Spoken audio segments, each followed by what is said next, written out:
इसको अक्षय नवमी भी कहते हैं। कब है? जम के बोलो जरा। कल। आज गोपाष्टमी है, कल आंवला नवमी है। और आप सबसे निवेदन करूंगा कि आंवला नवमी के दिन शाम के समय पर आंवले के वृक्ष के नीचे घी का दिया लगाकर कनक धारा स्तोत्र का पाठ अवश्य करें।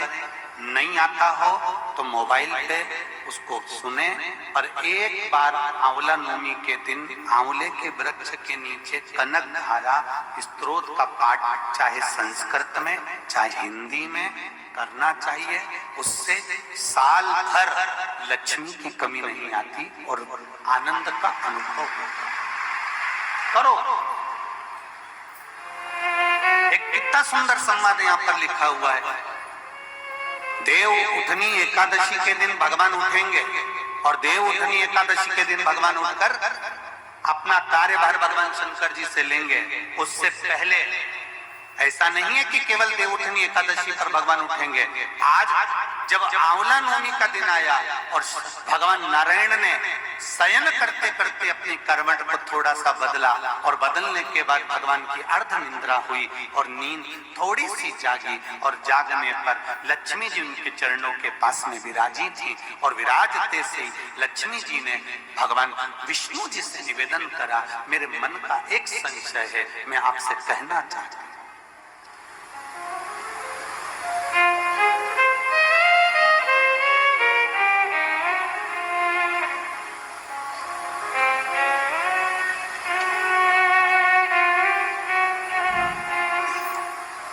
ये हमारे मन का भाव है कि हम भगवान को देव सोनी एकादशी पर सुलाते हैं और देव उठनी पर उठाते हैं। पर हमारी श्रीमद् भागवत कथा कहती है, शिव महापुराण की कथा कहती है, अग्नि पुराण, पद्म पुराण, नर्मदा पुराण हमको वर्णन करती है।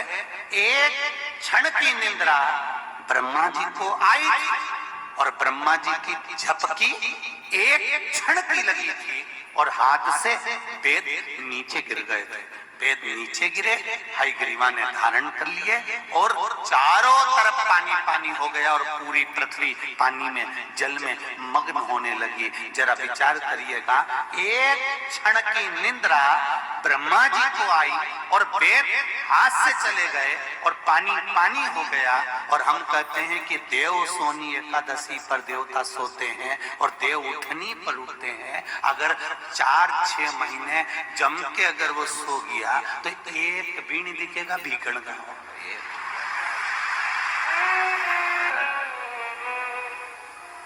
ये सोने की तो भगवान की लीला। अगर सही तरीके से देखा जाए तो मेरा परमात्मा कभी नहीं सोता, वो तो हर पल, हर घड़ी, हर क्षण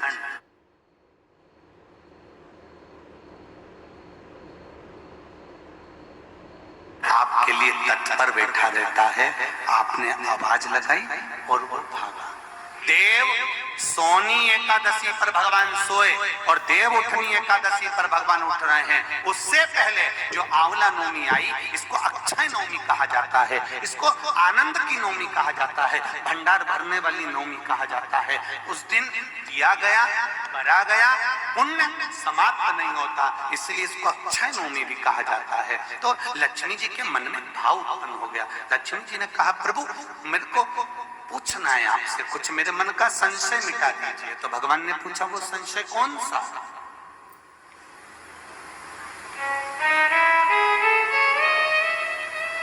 क्या संशय है आपका?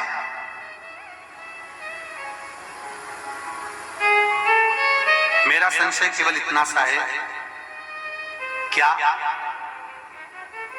सोने से पहले आपने भगवान शंकर को पूरी सृष्टि का भार दिया था? क्या शंकर भगवान पूरी सृष्टि को सही से चला रहे हैं? आपको ज्ञात है? भगवान विष्णु बोले, हाँ,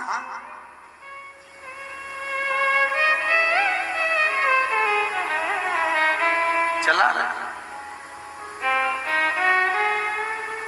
संशय मिटा दो। भगवान ने कहा, कौन सा संशय? मुझे थोड़ी सी परीक्षा है। अभी तक नारायण भगवान करवट लिए थे आज नारायण भगवान सीधे होकर पूछ रहे हैं, परीक्षा आपको लेना है? हाँ, लक्ष्मी विचार कर लेना। लक्ष्मी, तुम्हारे मन में क्या शंकर भगवान के प्रति भेद उत्पन्न हो रहा है? शिव जी के प्रति भेद उत्पन्न हो रहा है? मेरा एक निवेदन पूर्ण श्रोता भाइयों से निवेदन है, शंकर भगवान पर कभी भेद उत्पन्न मत करना। क्या शिव जी को जल चढ़ाने से ऐसा होता है? क्या बेलपत्री खाने से ऐसा होता है? पहले चढ़ाकर देखो, खाकर देखो, लाभ हो तब विचार करिए क्या हाँ होता है। को हम अपने जीवन में उतारे कि आंवला नवमी के दिन आंवले के वृक्ष के नीचे कुछ खाने का नियम क्यों है? बोलो, यहाँ से पहले लोग आंवला के पेड़ के नीचे पिकनिक मनाने जाते थे कि नहीं जाते थे? आंवले के वृक्ष के नीचे बैठते कि नहीं बैठते? क्यों? कोई तुमसे पूछे, कल के बच्चे तुमसे प्रश्न कर लेंगे, मम्मी ये आंवले के वृक्ष के नीचे क्यों पूजन करती हो? आंवले के पेड़ के नीचे क्यों जाती हो? आंवले के वृक्ष के नीचे पिकनिक मनाने क्यों जाना चाहिए? आंवले के वृक्ष के नीचे कुछ क्यों खाना चाहिए? आंवले के नीचे बैठकर दीप क्यों जलाना चाहिए? आज के बच्चे, जो विज्ञान का युग है, इस विज्ञान के युग के बच्चों को विज्ञान के साथ जोड़कर बताना पड़ेगा आपको कि आंवले के वृक्ष की महत्वता क्या है।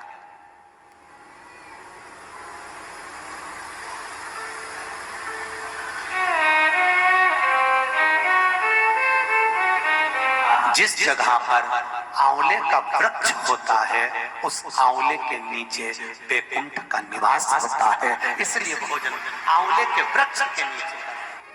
कल आंवला नवमी है, आंवले के वृक्ष की पूजन मेरी माताएं, मेरी दीदियां, मेरी बेटियां जब करें, भाई लोगों से भी निवेदन है, समय निकाल कर, केवल माताओं के लिए आंवले का वृक्ष नहीं है, आपके लिए भी है।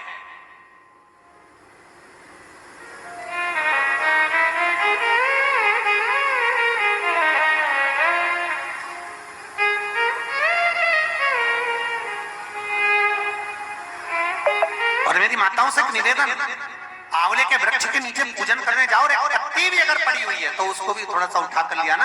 अगर घर का कोई व्यक्ति नहीं गया होगा तो उसको मस्तक पर घर में ही वो पत्ती लग जाएगी, तो वैकुंठ का भाव तो उसके पास तक पहुंच जाएगा। उतना भी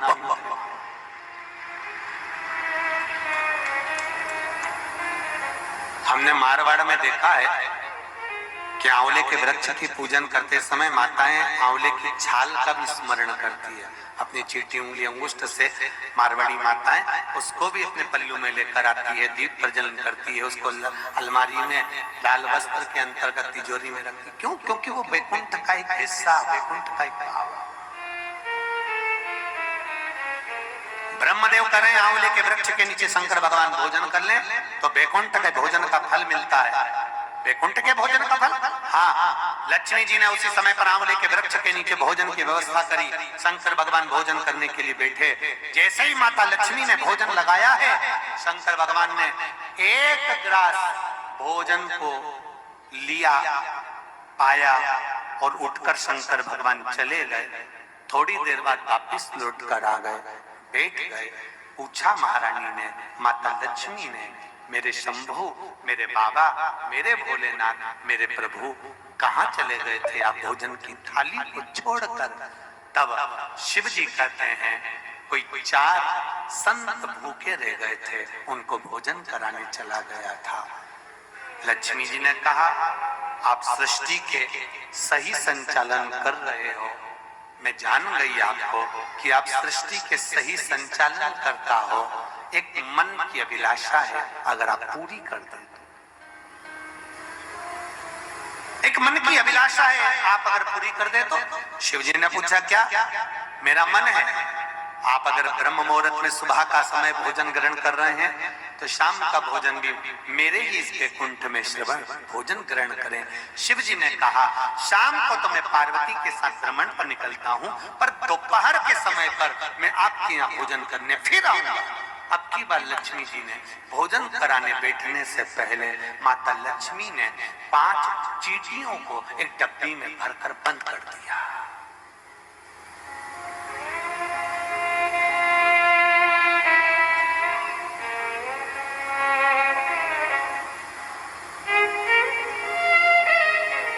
चींटियों को माता लक्ष्मी जी ने डब्बी में बंद कर बंद करा। शिव जी भोजन करने बैठे, बड़े प्रेम से भोजन पा रहे हैं भोलेनाथ, और आवाज लगाया भोलेनाथ जी ने, अरे लक्ष्मी, तुम्हारी माता ख्याति देवी मुझको ऐसे भोजन कराती थी, तुम्हारी माता ख्याति देवी भी मुझे ऐसे ही भोजन कराती थी और मैं प्रेम से पाता था। आज लक्ष्मी, आपके हाथ का भोजन कर कर मुझे ऐसा लग रहा है कि मेरी माता, आपकी माता ख्याति देवी ही मुझे भोजन करा रही है। आपको माता के रूप में आज मैंने देखा है, जैसे ख्याति देवी को देखा वैसे आपको देखा। तब भोजन पेट भरकर शिव जी ने जब किया, आचमन करा, लक्ष्मी जी ने कहा, भगवान नारायण ने आपको पूरी सृष्टि का भार तत्व दिया है कि पूरी सृष्टि का संचालन आपको करना है, पर मेरे मन का संशय यही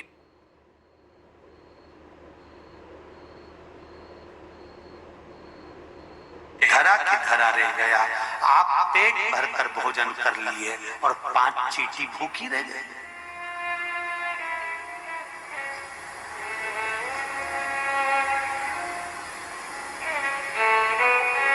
चींटियां भूखी है। शिव जी मुस्कुराकर बोले, अरियो लक्ष्मी, कौन कहता है कि 5 चींटी भूखी है? कहाँ है चींटियां? लक्ष्मी जी कहती है, डब्बी में मैंने चींटी बंद कर रखी, 5 चींटियां भूखी है और आपने भोजन किया। जब भगवान विष्णु ने अपनी सृष्टि का भार आपको दिया था, तो बिना उनको भोजन कराया आपने भोजन कैसे कर लिया? देव महादेव। शंकर भगवान कहते हैं, लक्ष्मी, किसी पर आक्षेप लगाने से पहले, उंगली उठाने से पहले, ये 3 उंगलियां अपनी ओर जाती हैं कि अपने अंदर झांक कर देखो कि तुम कैसे हो। पहले विचार करो, फिर उंगली उठाओ। लक्ष्मी जी, पहले डब्बी में जो चींटियां हैं उनसे पूछो, उनने भोजन किया कि नहीं किया? मैंने तो सुबह से चींटियों को बंद कर कर रखा है, भोजन कहां से कर लेंगे? डब्बी खोली, चींटी के मुख में चावल का छोटा सा भाग फंसा हुआ था। लक्ष्मी जी की आंख से जल बहने लगा। भोलेनाथ, इनके मुख में चावल कहां से आ गया? शिव जी ने कहा, लक्ष्मी, तू जब चींटियों को बंद कर रही थी ना, तो तुझे दोष ना लगे, इसलिए तूने चींटियों के चरण को धोख लगाया था कि मेरे साथ परीक्षा में तुम शामिल हो जाओ, मेरे साथ थोड़ी देर के लिए तुम डब्बी में बंद हो जाओ। माना तुमको कष्ट होगा, इसलिए मैं सिर झुकाकर तुमको नम्र करती हूँ, क्षमा मांगती हूँ। जब तू क्षमा मांग रही थी, तेरे कुंकू में जो चावल फंसा था, क्षमा मांगते समय डब्बी में गिर गया था, वो चावल चींटियों ने ग्रहण करा।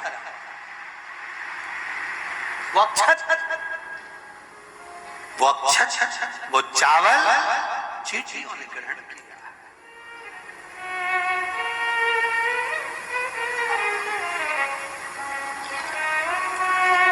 महाराज, वो चावल जो चींटियों ने ग्रहण किया,